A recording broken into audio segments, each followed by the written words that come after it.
You are now listening to the Project Kuwait. Where we stop at nothing to bring you the right facts on health, fitness, and psychology. Featuring some of the world's most experienced professionals so you can learn, live, and live. With your hosts, Meg, Dr.D, and Mehdi. Well, welcome to our show. And today we have Dr. Bahia Ahmed, who is a psychologist, a licensed clinical practitioner. She works a lot with the Arab American communities in Chicago. She also teaches and was actually at one time living here in Dubai and then United Arab Emirates. So she kind of pretty much knows what does mental health look like here. And it would be nice to catch up. Plus also because there's so many things going on in the US now. First was the quarantine, COVID, and the mental health, and now with all these riots that are happening. All this and more in today's episode.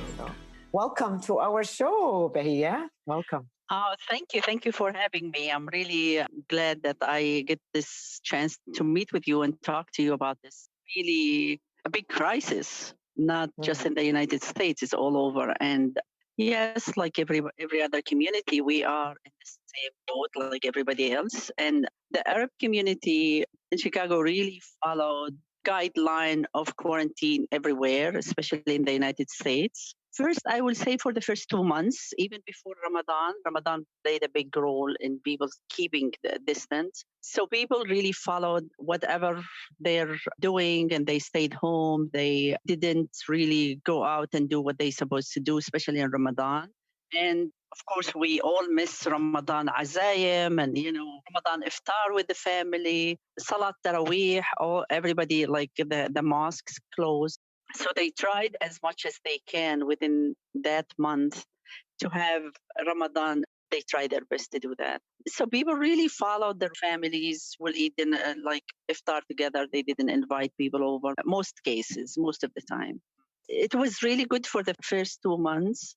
Lately, like I would say within the past 2 weeks, after June 1st, when they start partially opening, there is some people who's going out and do what they need to do. The good thing about Chicago that most of the stores have they have social distance policy where people have to wait to get even in the store. So if you go to the stores, you'll see people holding their carts and waiting online outside the store. So they let certain people go in and out in most of places. So that's the good part. So people really try to follow the rules and follow that social distance. However, with the riot lately in the past 2 weeks, which is, I think everybody's concerned about what's going on now, and nobody's following the social distance. And of course, people on riot from all over, like every ethnicity, every religion. So I'm assuming that there's a lot of Arab American too who's in the riot and they really don't follow the rules of social distance.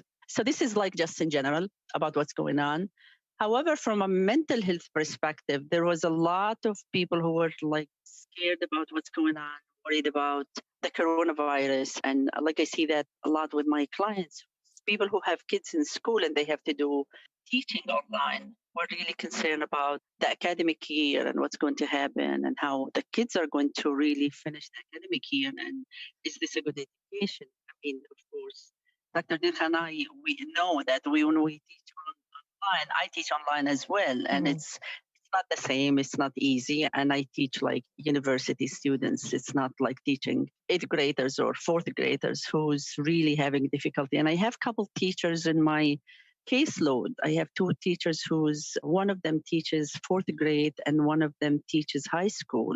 And they both express really concern about the teaching policy and how they try, some parents try to work with their kids, some parents doesn't care.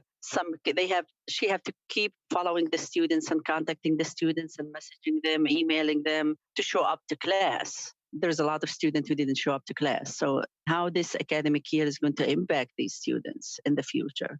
So that's another concern that people have. Parents have that concern, especially kids who's going to do like their final year in high school and the ISAT exam and the ACT and all these. And of course, overseas, Tawjihi and, all these are going to impact how these students are going to pass or they're going to count this academic year as an academic year. So it's really impacting in many ways. So that was like the first, maybe I will say 2-3 weeks. Then after that, people start getting like restless, maybe I will say restless about it. It's like, okay, when this is going to be over, we can't wait till we can leave.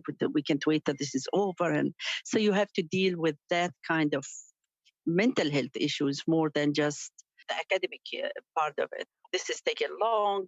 And I think there was an article that I was reading about how the brain works. And the article was really great, talking about our brain is trained in a certain way that we know that for any crisis, any incident, that there is an end and the peak of the crisis and at the end. So you know what to expect.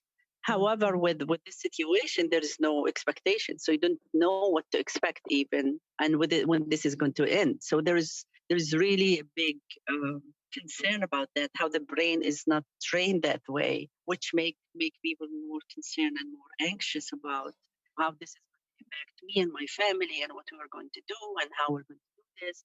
So it's really affecting the people's mental health, and people become anxious and have depression and the unpredictability, you're saying.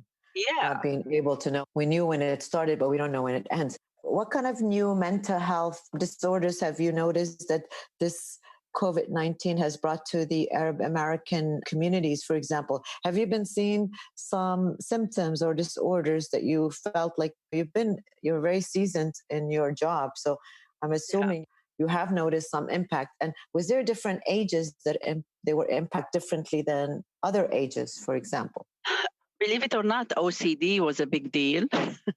OCD become really, really very clear to most people. And not just using the mask, it's like washing hands, washing face, or taking off your clothes as soon as you walk into the house. And so OCD, I think one of the issues that I seen more often, it appears more, but it appears more, and it came up to the surface more during this epidemic. Mostly, I think younger generation I don't know if don't care as much, or they think that I'm young, it's only going to affect older people, it doesn't do it. But I noticed that with the younger generation, although they didn't care about themselves, but most of the kids that I see, they were worried about their parents, their grandparents. So they were like trying to take care of themselves and trying to be concerned about their health, because they are concerned about carrying the virus to home and give it to one of their loved ones, older loved ones, grandparents or parents who live in the house. Mostly, I will say middle age to older people were like the most concerned about. I don't have really statistics on that, but this is my observation from my own experience with clients and even my students. Like they were talking about the same thing. This is what I see, like the generation, the younger, like middle age and older generation, I think. Bahia, I know that your brother died of COVID. I know that was at the early March. I know that was a very difficult time for you guys. So you, as a person who had a contact with someone that actually died of coronavirus, what was your experience with that, or what did you think that contributed to of his diagnosis? Or maybe he didn't get diagnosed I remember that you said that he tried to get diagnosed and didn't get treated right away. But also, how did it impact you as a person? My brother Yusuf, he got virus because he was in a car with somebody who had the virus, and they didn't know. It was like in March when he passed away. And so mid-March, before, I think the quarantine started around March 20th. But he was with this guy about mid-March, like I would say the 15th. There was like 4 of them in the car. The guy was coughing, and they thought that he had just cold, the normal, regular cold. They were even joking about it. He said that he was joking with him in the car, saying, why you came with us if you're sick. So they were joking about thinking it's only a regular, normal cold. Later, he found out that guy, 2-3 days later, he found out that this guy had coronavirus. He was diagnosed with it. So him and the other 3 people who was in the car went for testing. He started getting the symptoms, though. He went to get the diagnosis, and they said, no, just go quarantine yourself, stay, don't get in contact with anybody, and you will be fine. So he went home and he started getting worse as every day, like the days go on. I spoke with him just the day before he went to the hospital, and that's the day he went to the hospital, and he was really, really in a bad shape. He didn't talk. He was very, very tired, like physically. You know how when you talk with somebody in the phone, he's very tired. So his wife took him to the hospital, and they took him right away, and they asked her to leave the hospital immediately, and that was the last time that she saw him. Mm. We spoke, all of us, like all my brothers, my sisters, his kids, his wife. We were talking with him in the phone until Monday morning. And Monday afternoon, they put him in the ventilator. And that was the last time we spoke with him, because they put him in the ventilator, the breathing machine, on Monday afternoon, and he died Saturday morning. Mm. So within like 5 days, he died. It was like everybody had to be in a distance, and nobody was in the cemetery. But we, the whole family went again on the Eid, and like all of us met on the Eid. It was the first time that we saw his wife, because his wife was diagnosed right after he passed away, so she didn't even come to the funeral.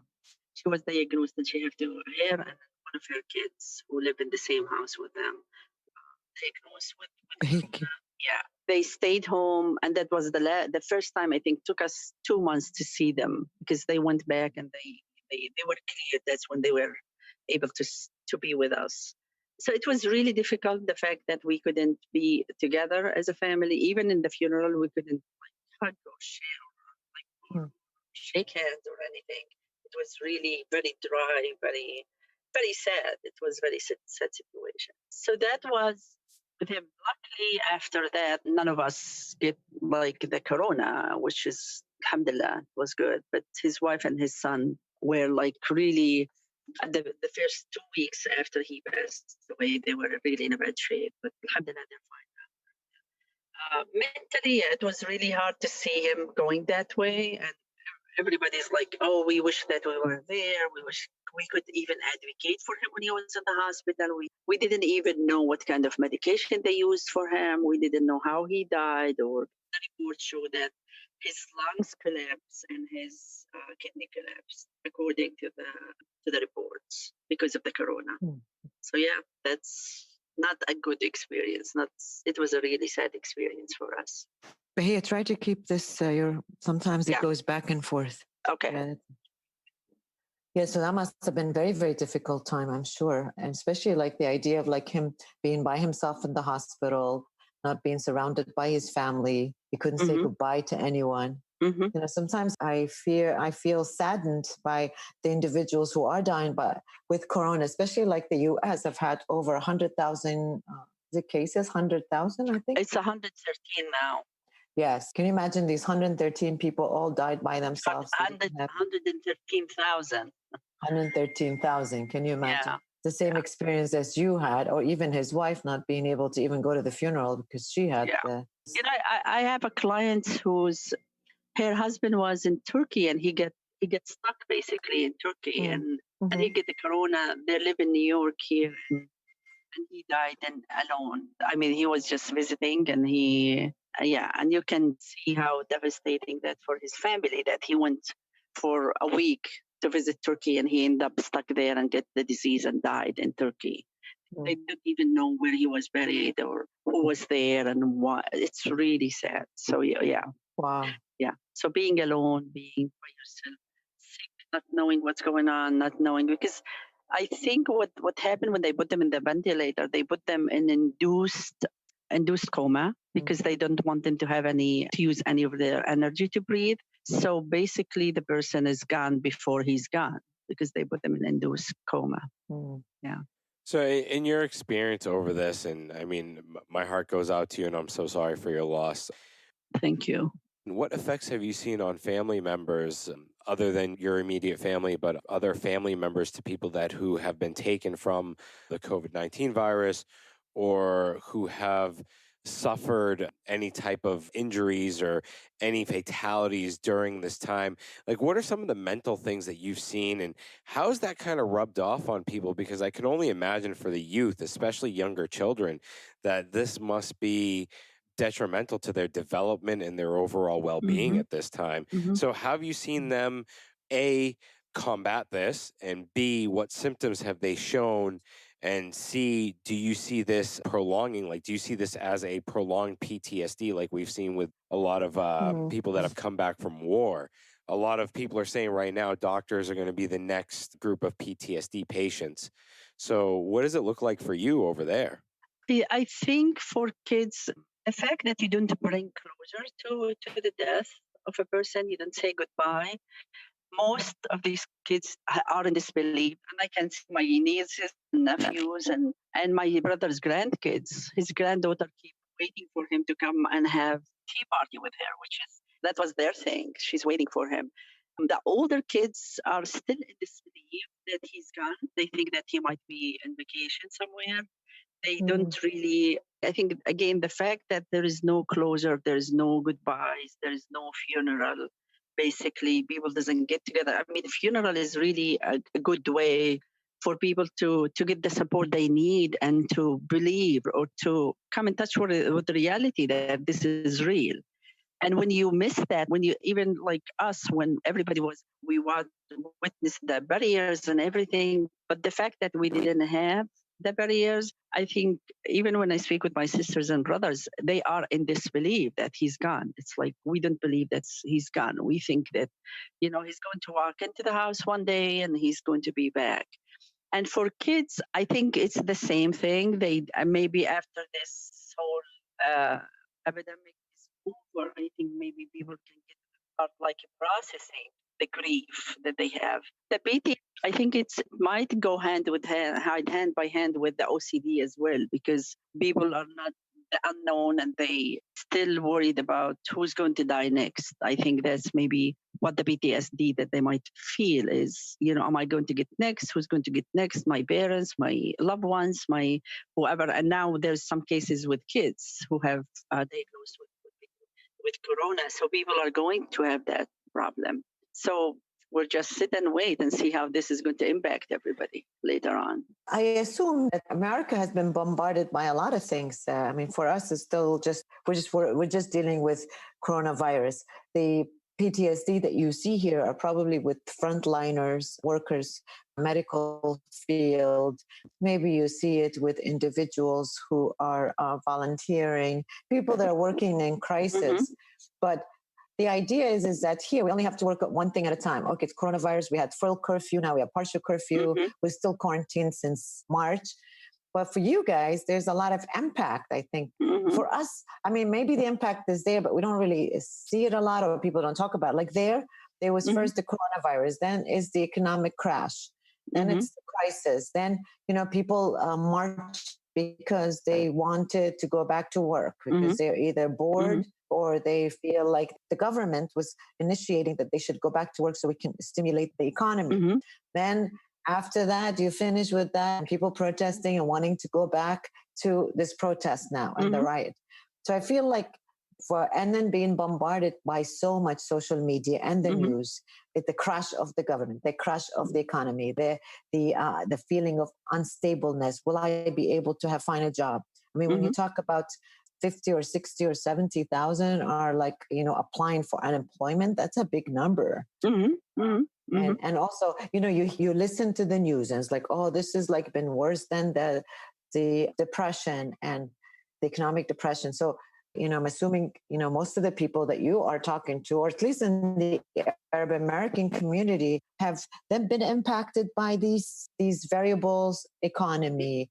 Are they worried about money? Are they going to be losing their houses, jobs? And what do you do when someone comes to you and says, look, I'm unemployed, I don't have a job, I don't have money, I can't sleep at night, I see nightmares. Yeah, and what do you do with those individuals? And I agree with you. I mean, this is really one crisis after another. And that crisis is the George Floyd killing and the protesting. And so it's like one thing after another. Yes, people are worried about that, although the government try money and they try to have them stimulate the economy, but it's not enough. I mean, $400 for a family of 6 or 7, or, it's not going to be enough. Most people are worried about.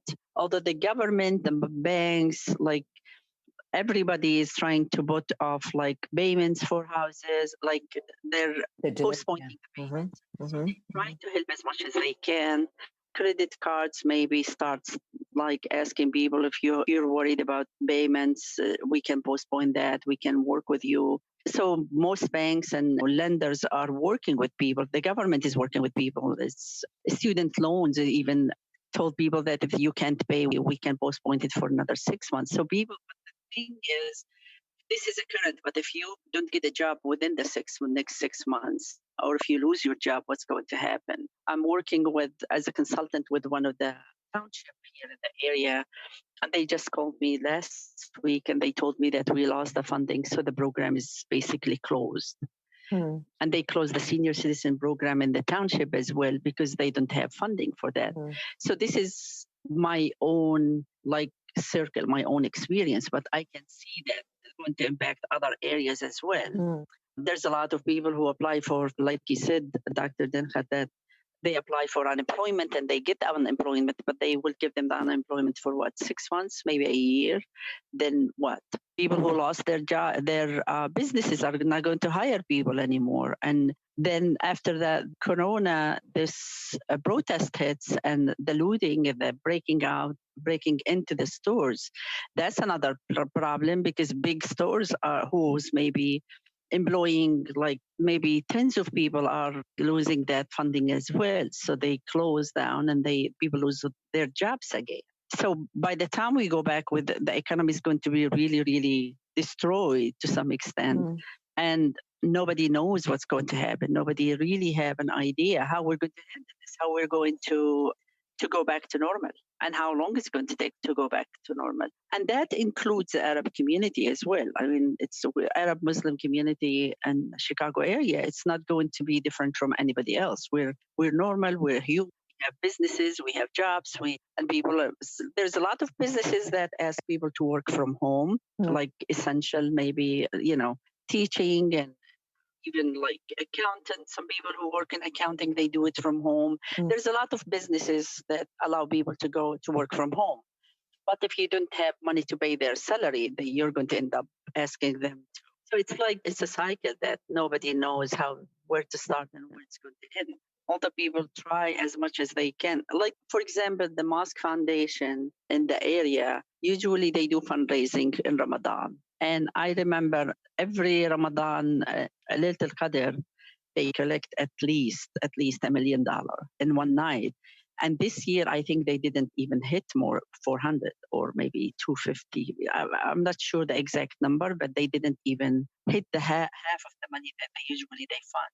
So which tell you that being number one, the distant, of course, not being in person in the mosque, plus people are worried about what's going to happen if I give money away. How am I going to handle my family expenses and my family needs? So I'm better off just instead of giving 500, I will give 100 or 200. So people are really being more conservative of how to spend their money, I guess, people who have it. But like you said, lots of people are going to lose their jobs. And there's many people who just lost their job because of this. Yeah, it's true. Yeah. And now with the protest and what's going on, I'm sure there's a lot of even Arab American people who's in the protest, and you can see that. And this is maybe another wave of corona. People are worried about corona coming back again now because people are not using social distance. People are just doing what they have to do and being in the street. And I'm sure you did see the news and you saw people in the streets back face to face. Here at this point for corona and the social distancing. Do you think that Arab Americans empathizing with the Life Matter? Do you think they're standing and supporting the initiative because they've been repressed also as Arab Americans in the U.S.? I think we know that there is a history between the Arab American and the Black community. There is a lot of businesses in the middle of African American communities. So yeah, there is a lot of empathy of what's going on. There is lots of people witness even how the police is treating the African American or any other minorities. It's not just the African American. But yes, they are supporting, they have empathy, they are in support to the whole, if you want to call it movement, but they are in support. And you can see that in social media and people in the street, people are willing to even feed people who's like they were protesting peacefully and providing masks for people, and so they are trying to support as much as they can from everybody from their own like way or their platform or their place of work. And it's been a history. We know that Arab American, especially if we say that Palestinians are like see that and they see how like the way that Mr. Floyd was killed. There is a lot of Palestinian kids who experience that the same way where Israeli soldier will press on like their and sat on them in different ways. So they have a lot of empathy because they went through that and they see that and they see the pressing and they see the situation is similar in some way. They are very supportive. It could be that the support also has a lot to do with the repressive feeling. Blacks are a minority, Arab Americans are. So you see that also in the protesting is that there has to be some sort of a change. And maybe if things changed for Black communities, that maybe it will change also for the Arab American communities. If the policy change in one area, it's going to affect everybody. One of the things like in Chicago that they're asking the Chicago policymakers to not fund the police as much as they do, and instead funding the schools, for example. And instead of funding police to become like more like trained in a certain areas, they want the schools to have funding more to provide some funding for social workers and counselors and case managers. They can provide more extracurricular area stuff and mental health services. Because there's a lot of issues that, especially African American kids, they might be, or other minorities, they might be arrested for things through counseling and some kind of support, financial support from one area or another. However, they just arrest them and they put them in jail. And it's become a cycle of people getting more and more experience jail more. You take them to that area where they become more criminals. However, if we fund more schoolwork and have more resources in the schools, and instead of put the money in the police to do what they're doing, we can fund the schools, so minimize the crime rate and minimize the risk that we put these kids in. So that will help the community more. It's of course, if that change happens, it's going to impact everybody in the schools, like regardless if you're minority or non-minority, African American, white, Caucasian, Latino, Arabs, anybody. So if the policy is made that way, it's going to impact everybody. You guys froze, so I couldn't say anything. Like it froze for a minute for me, so I was like, I didn't know where the conversation left off. Last I heard was about Arab Americans. And I was just curious about when it does come to Arab Americans and the political stances that they take over there, how do you think that's going to affect the clash that we've seen between big businesses donating hundreds of thousands of dollars in the recent weeks in comparison to the other organizations that have been predominant across the United States and across the world? Do you think that there's going to be more of a clash and differentiation between different social groups in the United States? I'm not sure how that will impact because people donate as, from their own, what they afford, what they can, right? So even the small businesses in the Arab community, within the African American community, especially people who have businesses in the Arab community, in the African American communities, they do donate some all the time to the community. And I think lots of the African American community who's dealing with Arab businesses, they know they can do, they donate when whatever they can.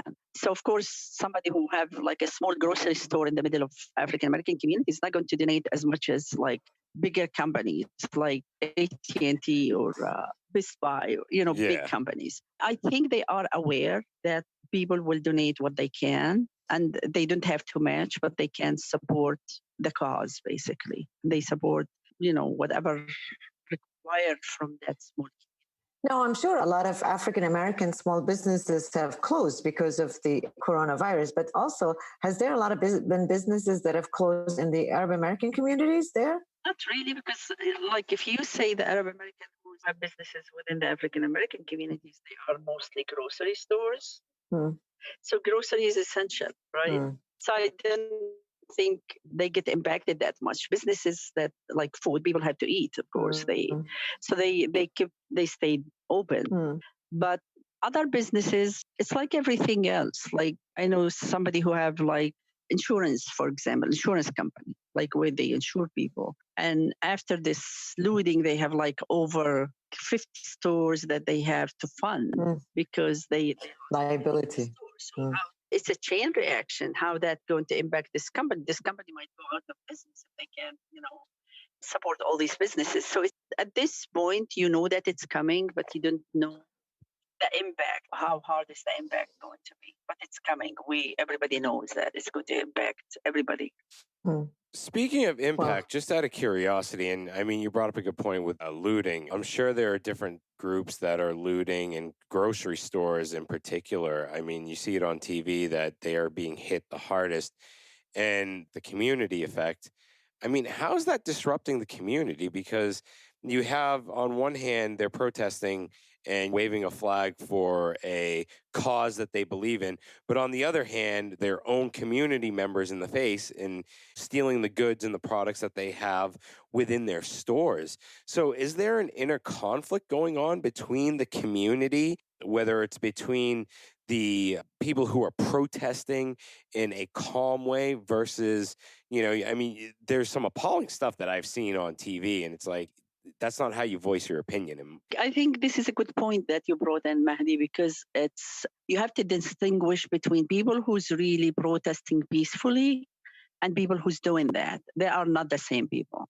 And I've seen a lot of videotaping what's going on from a distance, and they have opportunity to go to the store and loot, but they choose not to. They said, this is wrong, we shouldn't do that, we're not doing that. So there is distinguish. I think it's what we see in TV, it's only small, I won't say very small group of people, but it's opportunity. People who find this opportunity to go in the stores and break in and steal things. And people might say, okay, this is an I'm going for a protest, but if I see an opportunity to go in and get a couple of free things, I will do that. But not everybody who's in the street agree with the looting and the breaking into the businesses. Lots of people are saying that this is wrong, this is not right, this is a criminal act, this is not what we are here for, this is not helping the cause. But at the same time, I think your point well taken as people who have, maybe they don't have food or they didn't have money to buy stuff because they lost it. It's like a cycle. I lost my job, I don't have money, so I get an opportunity I found a store is already break in. So if I can get a chance to go in and grab stuff, I will. But again, it's not everybody. There is difference between people who's really protesting for the cause and people who find this good opportunity for them to go in and break and loot. So it's not everybody in the street are going and breaking in and looting.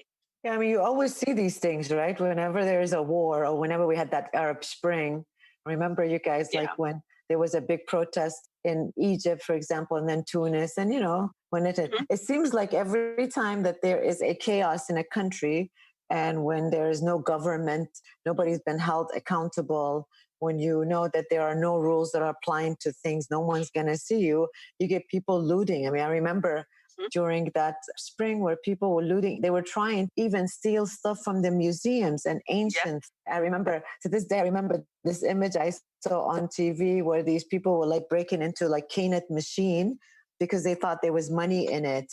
And so I feel like part of human behavior is like when we know we all have it in us, when we know that we are not going to be held accountable. Like how many people are you going to really hold accountable that breaks into Target, for example, when you've got thousands of people running and a lot of them didn't even have a mask.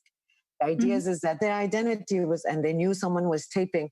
This validation that I have the right to this stuff, no one's watching it. We are living in a world of chaos. No one's going to hold me accountable. Why not? I feel like this when we were teenagers and we had that instincts of trying to get away with whatever we can, that feeling of invincible, no one's going to catch me. And it's sad because actually it takes away sometimes from the real reason of why people, but you're right. I think the majority of people protested for the right reason. And then you get this small percentage who are protesting, but also feel like this is an opportunity. The police is not around. They're busy with something else. The government is in chaos. Hey, let's go and steal this and steal that, which to me I'm like you, Mehdi. I was like disgusted at some of the stuff you're seeing because it's like, what does Gucci store have to do? And you're getting shoes, or Nike store, especially like, when was that? This was in Minneapolis, maybe, or Minnesota, maybe, or New York. I don't even know what happened in Chicago if they looted some big places like everything. that. Oh no, yeah, they did. Everything. They did in the downtown Chicago. Everything Chicago, was yeah. Every store downtown Chicago was looted, and yeah. I mean, it's like, but that goes back, and I'm not saying this is correct. I'm not saying this is right, but that goes back to the inequity and the media that really support all this like lifestyle. You get a chance to steal like $200, $300 shoes that you cannot afford, that you really wanted it so bad that you get a chance to go and steal that. I'm not saying this is right. I'm not supporting that, but I'm trying to explain, like, if I can get it and I can get it for free and somebody else break in. I didn't break into the store. The store was open and people were stealing things, and I will never be able to... You are now listening to the Project Kuwait. $500 shoes, so maybe that's my chance. So going back to that, people feel that it's unfair, and the media that's supporting those, like, you can run fast if you have these shoes, and you can, So people, people do that. That's why people want this. So, like I said, going back to... Right, and justifying this sense, like justifying the idea that my values don't play a part here, or my ethics, because I already lost my job. I've already been, unemployed. I'm not going to be able to pay my bills. I might be even homeless because I can't pay my rent. So I might as well steal these things. Maybe this will help me put food on the table. And it's interesting because we as humans, I think we do justify a lot of things to validate the opportunity, even though it goes against our values. And I'm sure a lot of those people do have values and morals. Yeah. But at that time, when things are chaos, you put that aside and you're like, well, I don't have a job. I'm losing. The government is not doing anything for me. We justify to validate why we do something wrong. And they justify that these stores have insurance and the insurance will pay for it, right? Business insurance, and they will pay for it. So that's, exactly. I heard that from other people that they say, oh, they have the insurance will pay for it. So why should we care? Or the government agreed to bail out most of these big companies. So that's true. Yeah. So the government will pay for it technically. Yeah. So they try to justify it in any way they can. It doesn't make it right. It doesn't make it ethical. But people do it. Yeah. Just out of curiosity, I'm not sure if you're familiar with the book Freakonomics. It was published, I think, in late 90s, maybe early mid 2000s. And it's your favorite book, Mehdi. It's your favorite book. Oh, yeah, it definitely is. Oh, Freakonomics, unbelievable book. Any of the listeners. I have to look at it. I didn't read it. It's a great book. And it ties a lot of things that happened in the 80s with human behavior later on. And that's what I really love the psychology about that book. Now, what human behaviors do you see developing in future generations based off of what we've seen in the last 6 months here? Because what one part of this book, just to give you like kind of an idea of how they match things, was abortion rates and how abortions weren't allowed in the 80s. And you had a real spike in crime in New York City. But once they started to allow abortions, after that, 10 years later, you saw crime dip, and everyone attributed it to Mayor Giuliani. When in reality, the kids that were being born because mothers couldn't perform these abortions and they were born to low-income neighborhoods and houses and everything, they did most crimes. Whereas then you afforded women the opportunity to have abortions, which then took some criminals off of the streets. And this was the argument of the book, or the thesis of some of their arguments and the statistical analogies that they gave, which I kind of saw. They break it down a lot better in the book. Trust me, I just kind of gave you a general overview. But what do you see the effect coming around in, say, 10 years from now or 6 years from now, just from the last 6 months, in terms of the rioting that we saw, in terms of the government giving out free money and lack of responsibility that's going on, in terms of the PTSD, in terms of the germophobia, in terms of the hoarding, I guess, of food at this time and toilet paper. So where do you see that leading not only the American population, but the global population? That's really a great question. By the way, I wrote the book, so I'm going to the title of the book. I'm going to look for it. I'm going to Oh, read it. they have a great podcast too, by the way. They have an amazing podcast, and the book is really good. And they also have segments on YouTube which explain the book also. Oh, it's called Free Economic. Freakonomics, yeah, Freakonomics. Freakonomics. It's really good. They explain gambling. They really have some really they have some awesome statistics. I love it. I have I to didn't look know for they had that. a YouTube. I have to check the YouTube. Oh, they Okay. have Yeah, I a have- YouTube, a podcast, a movie. Their book was amazing. I will put that in my reading list. Well, that and Economic Hopefully. Hitmen. You'll enjoy that. You'll enjoy Economic Hitmen too. I will write those and look at them. I think this movement is really great. It's great for our kids to see that there is a way to change policy. There's a way for, I think unity can cause changes or lead to change. However, I have a client that I see, of course, I do distance counseling, like online. So my client was saying that she goes to this protest every single day. She's a younger one. She's a younger student. She's young. And she's like, I went for the first 4 days and I was really excited and happy about being there. Then I started losing she didn't see any hope or any changes. So she's like, what? There's nothing happen every day. Every day in the street is the same thing. People protesting, then people start looting and people breaking the stores and the police come and hit somebody else. So it's like a cycle that keeps going every day for the past 2 weeks. So I start questioning. That's what my client was telling me, that I start questioning, do I continue doing this or I need to stop? I mean, this is a 21 years old student.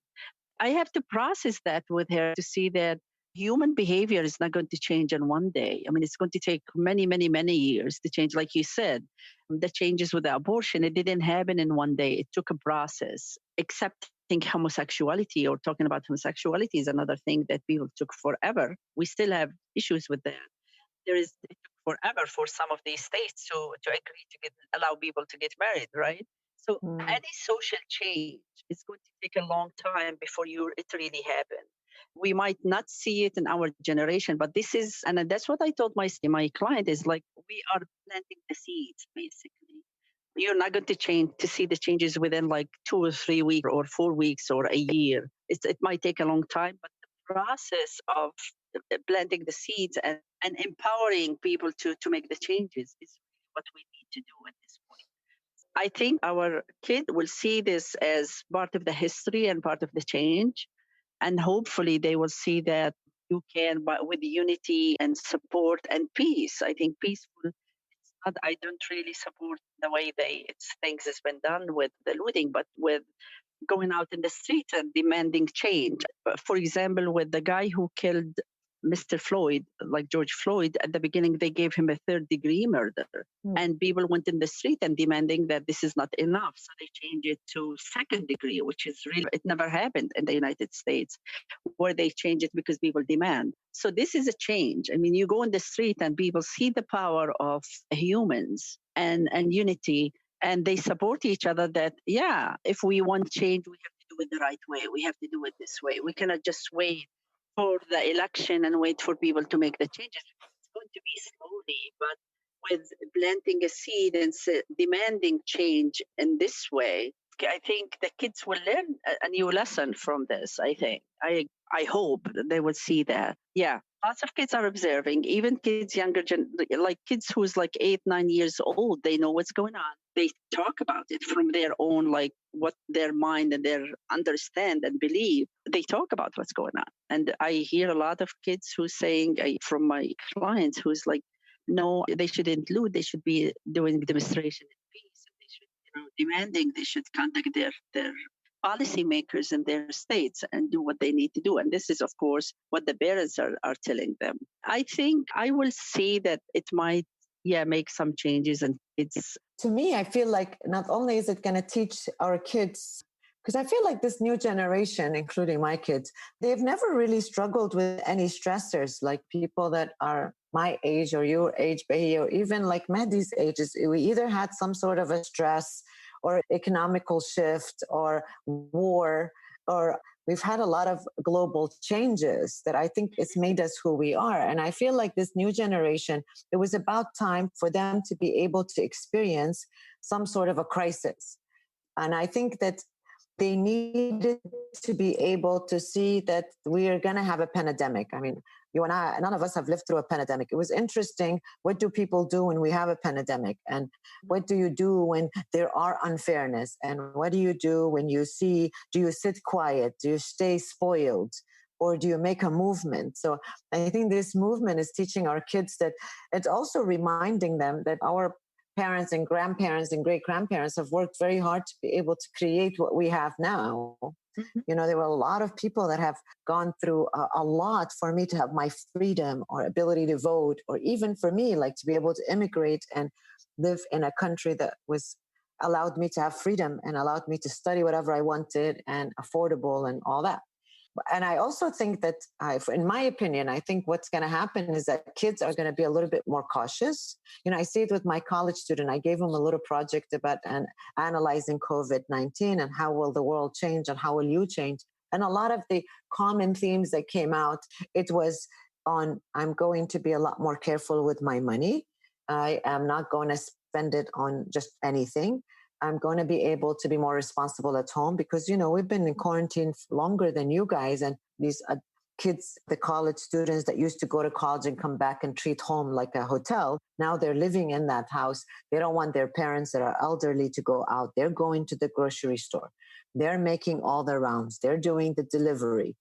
So I've had a lot of my students who in their lifetime would have never worked for a delivery company or worked at the grocery store and packed bags. And they did. So I feel like it has really reshifted their personality. This is the positive thing. I think the negative thing is they're going this sense of cleanliness, this fear of like, can I go out of the house? Will I be able to trust my environment? Maybe I'll get a flu again, or I get they're saying we're going to have another breakout. Another turn of it. Yeah. So I think it's going to create stronger personalities, much more persistent personalities, people that are realizing like we're fine and we're financially fine, but I keep on telling my kids, look, we can't order that. This is not the day to order that.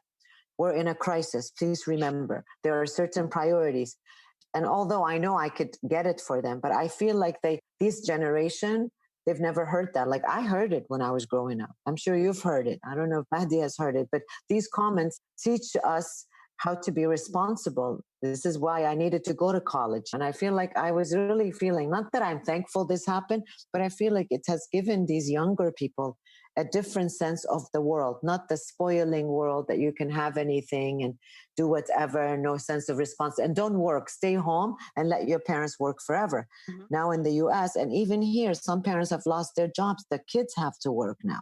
They have to graduate and get a job right away here because they need to help out.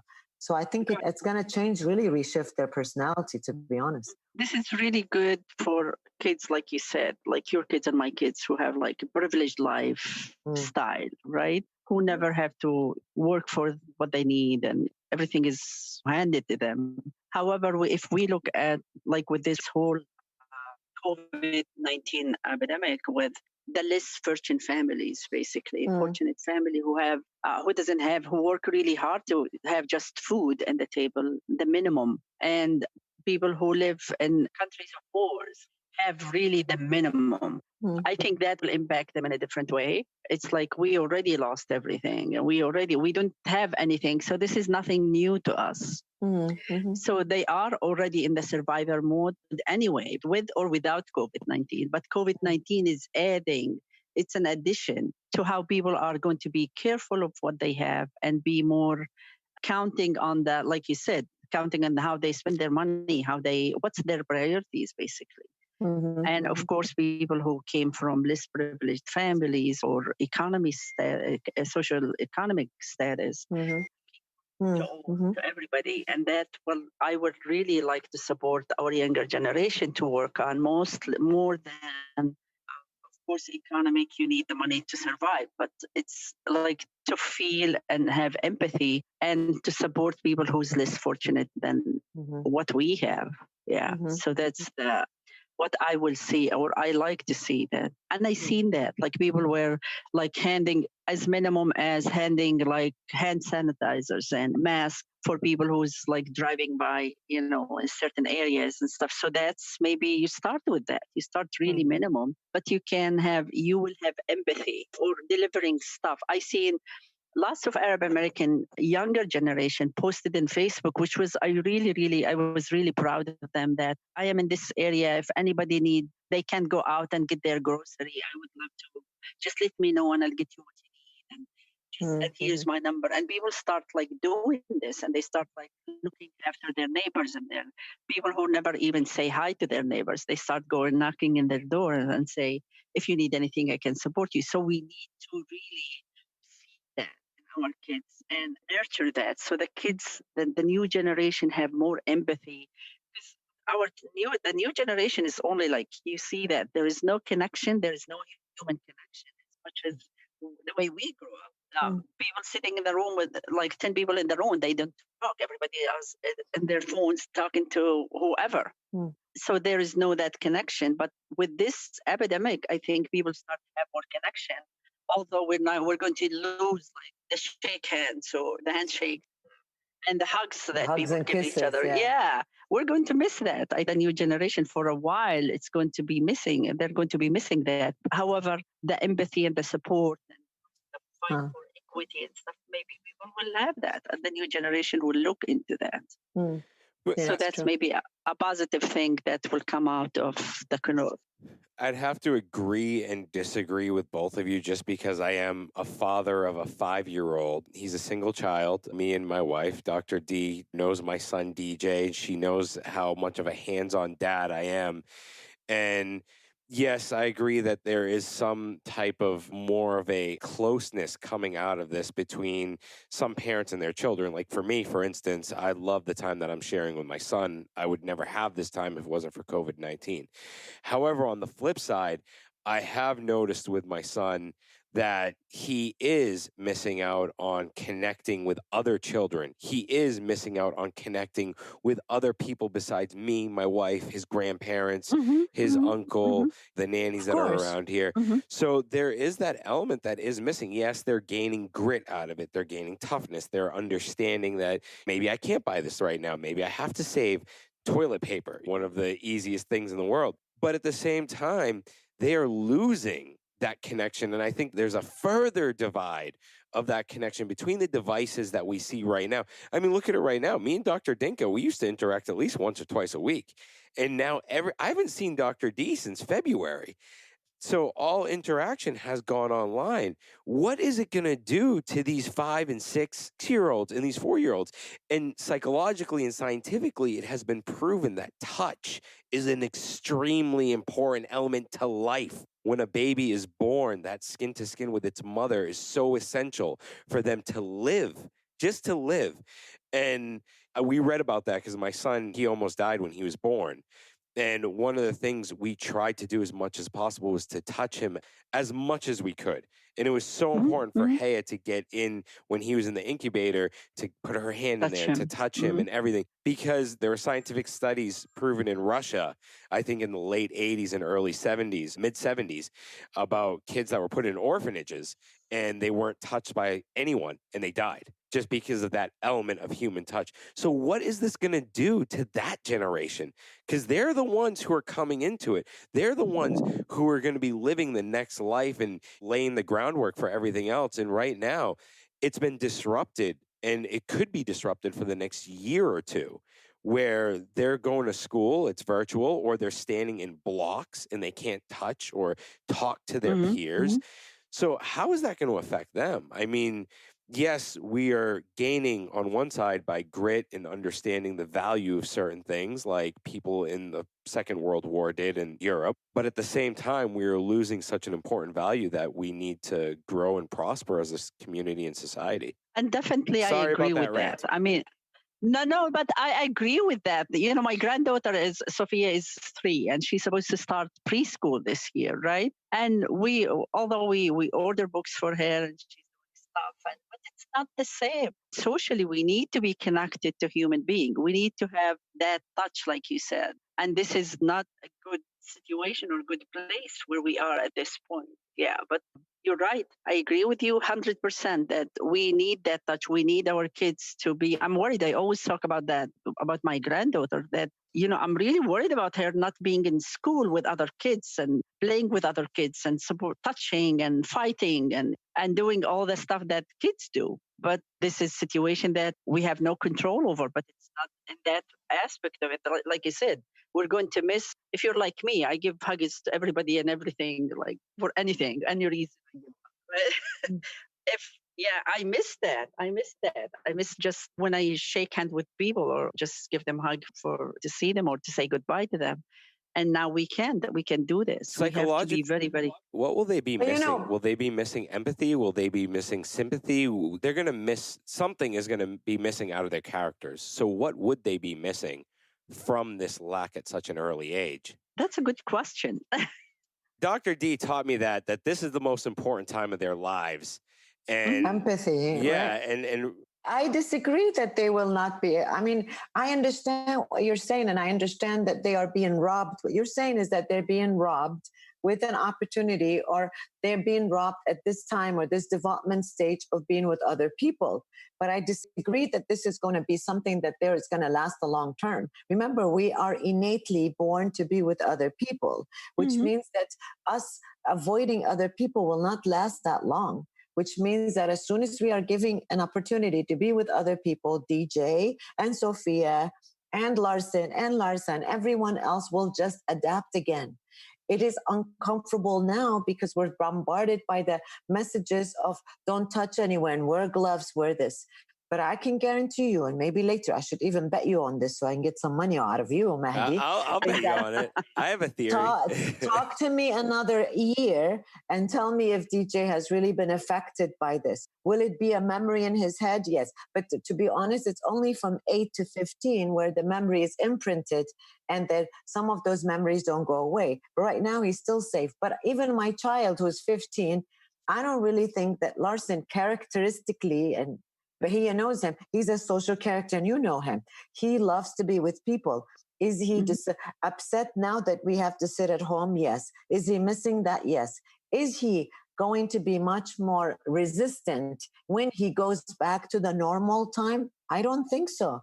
I think we are innately born to hug people when we're told it's okay, to be with people when we're told it's okay. And as a collectivist society, Mahdina, you've talked about that. Even under all these circumstances, there have been a lot of talks and in social media, how many people haven't been able to stay away from people and they still try to go out and do things during the curfew time, right? They'll meet up and have their friends get together during the time, or even when we were full curfew and we had 2 hours. People are creative. They were so creative here, Bahia, that they would come up with things. Granted, is it lying? Yes. Were they supposed to go to the grocery and then they went somewhere else? Yes. But that tells you how much human need is so strong that we'll do anything to get it. So no, I don't think that it's going to last forever. I agree with that, Juliet. But the thing is, and I hear what Mahdi is saying, is like for DJ, for example, and Sophia, who doesn't have that experience, maybe DJ a little bit older because he's been in preschool, maybe around kids.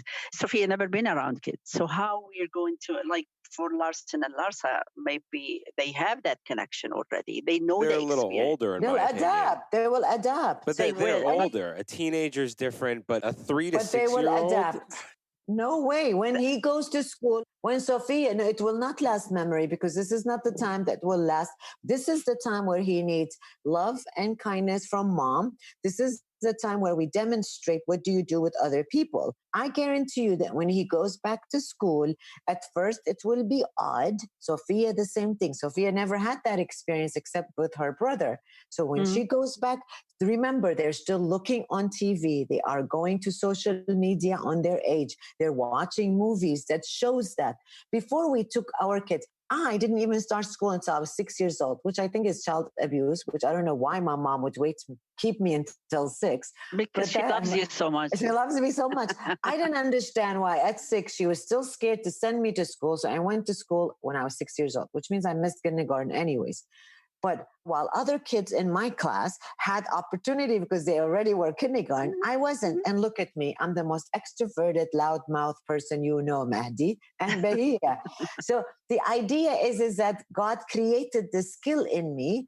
Yes, I will be awkward at first, but if it's type of your personality, if you are the person who socializes, who already loves people, they will adapt. I'm sure Sophia will adapt next year when she's back in there. I know they will adapt, but what I'm saying is like, will she be scared of people? Of course not. No. Like it will be different between kids who already experience that and the kids that they have. Well, not that much. Not really. I'm an example. I didn't experience things. Mahdi, jump in. Let me throw a psychology question at both of you. If a child is traumatized at a young age, from the age of, say, 1 to 4 or 1 to 5, okay, or 5, and that abuse ends at 5, will that map out certain parts of his life and leave a lasting impression? I think there's plenty of evidence and anecdotal evidence to support that it does. So therefore, in my opinion, my personal opinion, and I'm not a psychologist, but I'm just going about what Dr. D's taught me in her classes. So now, I think that there's a difference between trauma, which is child abuse, sexual abuse, physical abuse, that is done on someone's body. If we're talking about Freud, this is traumatic for kids. Today I took my kid to the beach. We had a cop tell us to leave. And my child's looking at me. He's like, "Why is a cop telling me to leave the water, Daddy?" And that was trauma for him. He was in the car crying for half an hour.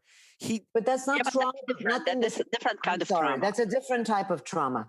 Then I explained to my kid, I would explain to GJ because there are rules right now that is allowing. Bil'aks, I think he just learned what it means that there are rules and that we have to obey by rules. COVID-19, you wouldn't say what's going on wouldn't be categorized as traumatic for children? Not for children. It's traumatic for people that have understand. I don't think you're giving kids enough credit. I don't think you're giving kids a credit. I think the parents are more traumatized than the kids. Which is secondary traumatization for kids. But now we're not talking, Mahdi. I want to clarify. I'm saying the situation of quarantine, them staying home, where we have to wash our hands, that is not the traumatic experience. But if you are living in a house where because of quarantine, there's domestic abuse, where the kid now is seeing his dad or his mom fighting more, where there is violence between father and daughter or brother and sister, that is trauma. We have to separate between traumatization and are they being isolated. We have to really be careful with the words we're using. I don't think that staying at home, not being able to experience relationship with kids our age can be considered. Are they robbed of opportunities to play? Yes. Are they robbed with being with kids around their age? Yes. But are they seeing you? Now, it would be worse if they see you and Haya fighting every day and beating her and your in-laws yelling at you and kicking you out. How could that be a comparison? They're virtually living through a war. It's a pandemic. They're virtually living through a war. It is a pandemic. But it's not. It's not. I mean, you guys are psychologists. This is just my theory over here. So I think the impact, the fact that you guys take care of your kids and you give them the love and the emotion and the touch, and you are with them. You are not abusing them. Right. That fact that and they got food to eat. Yeah, you're the one not in the street. But now, but now look at the other people who have, like in the U.S., for example, even here, there are so many families that are not able, they've lost their job, they don't have any money. We're talking about expats, right? Maybe South Asians that are, do you know the suicide rate has increased, which I wanted to ask you about that and I forgot, has increased here, especially in the South Asian communities. Because remember, this individual, there were 20 cases reported just last month of these guys, South Asian workers, expats, jumping out of the window or hanging themselves or inflating or drinking Clorox or some sort of, because now that would be a trauma because they don't have a job, they don't have food to eat, they are not able to leave, and they don't know what the future, plus their family in that back home is putting pressure on. They not be able to send money to their families, And they're in a big debt there because they took a lot of money to come here. Now that is trauma, and that's why a lot of the suicide rates have increased during the pandemic. But for individuals, so suicide rate would, if you were homeless, and I can't feed my kids and I have to be outside begging for food, where they could see that there is a lot of stress because dad lost his job, yes. But is it the same as unable to play? I'm just talking about kids that unable to play with other kids. Is it the same trauma? No, I don't agree with that, because we have to You don't think differentiate the between. pandemic would be categorized as a war? It is a war. That's why it's For pandemic. adults. But Adults will consider it war, but not the kids. The kids, Ah. your son's age and my My son's pretty granddaughter's smart, age. and in all honesty, I've had to answer a lot of questions.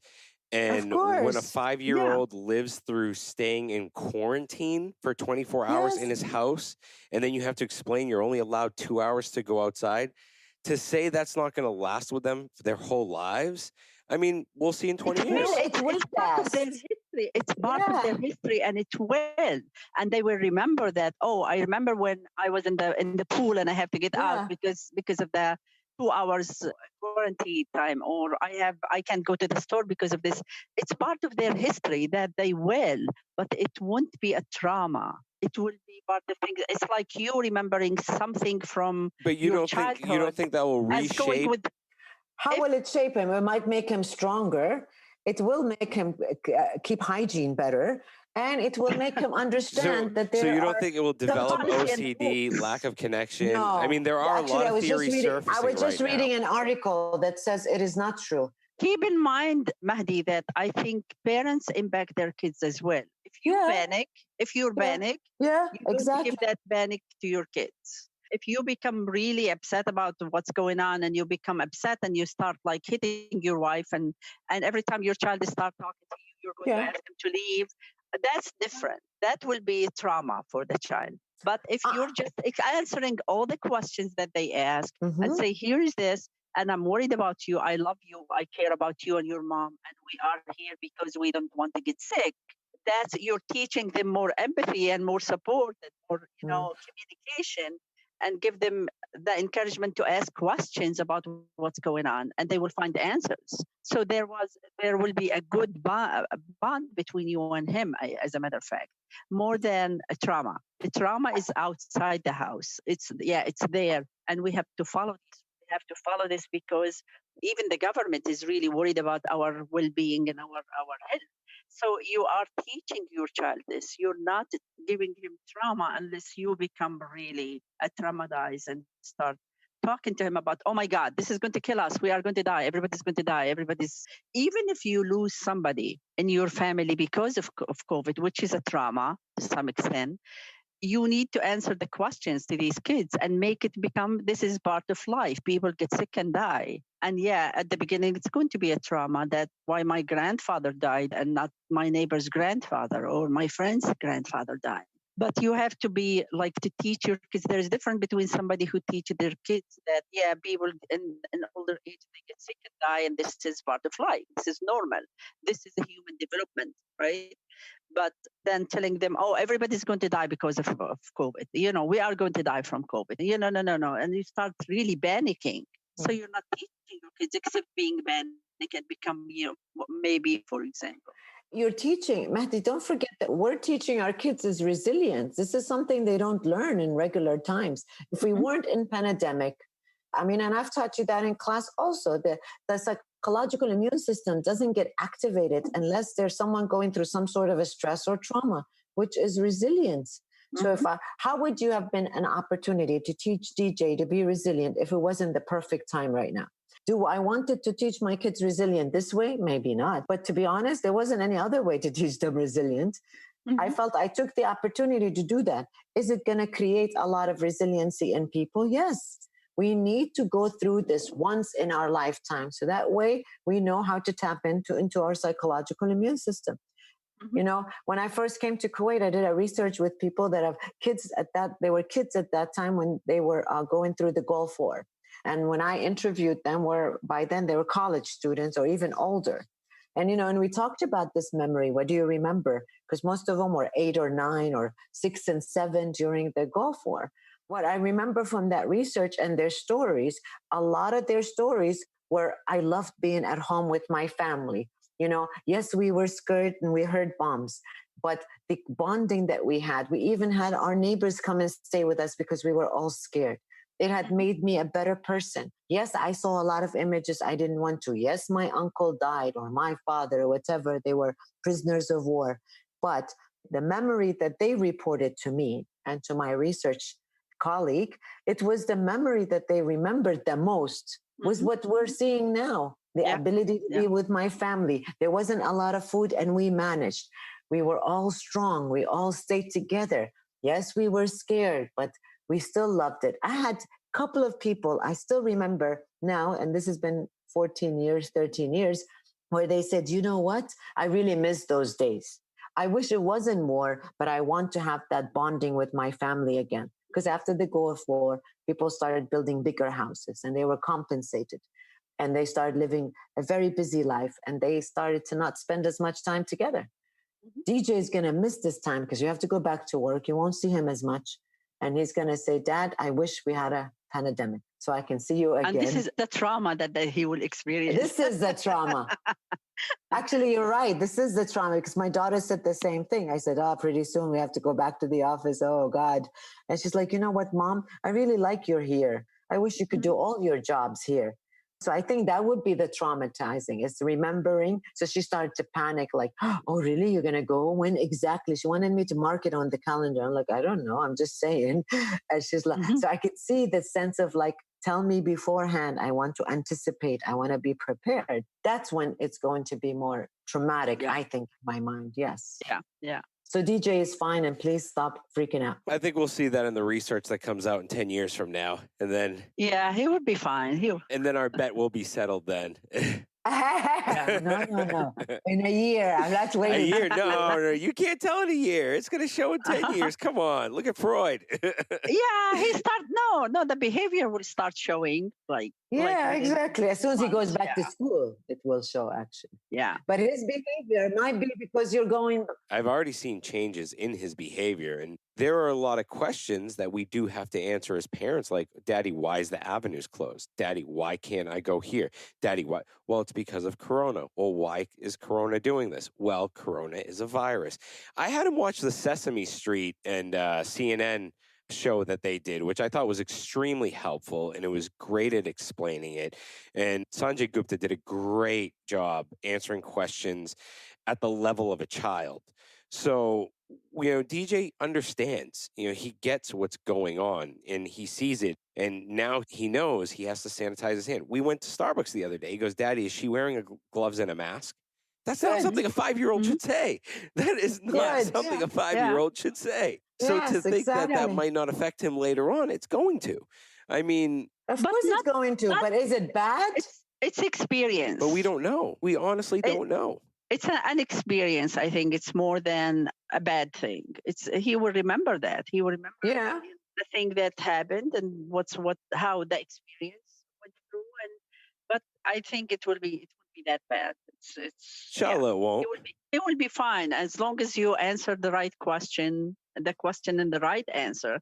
I think he should be fine. Let's hope Sanjay Gupta did a good job. I'm sure he did. Anyways, if there's anything that will happen, I'll give you a free consultation. What else do you? Why are you worried? No, you owe me like 10,000 KD. All right, inflation. Already? Inflation. Oh, wow. Am I part of that? All right, fine. Let's go double or nothing. You guys will owe me 20,000. We have to pay him, not him paying us. No, I'll pay you guys half the amount. I don't want to be part of that. I'll pay you guys half the amount because you guys are psychologists, so it's 2-to-1 odds, all right? 2-to-1 odds are my favorite at this point. Jeez, I'm never giving you any more support.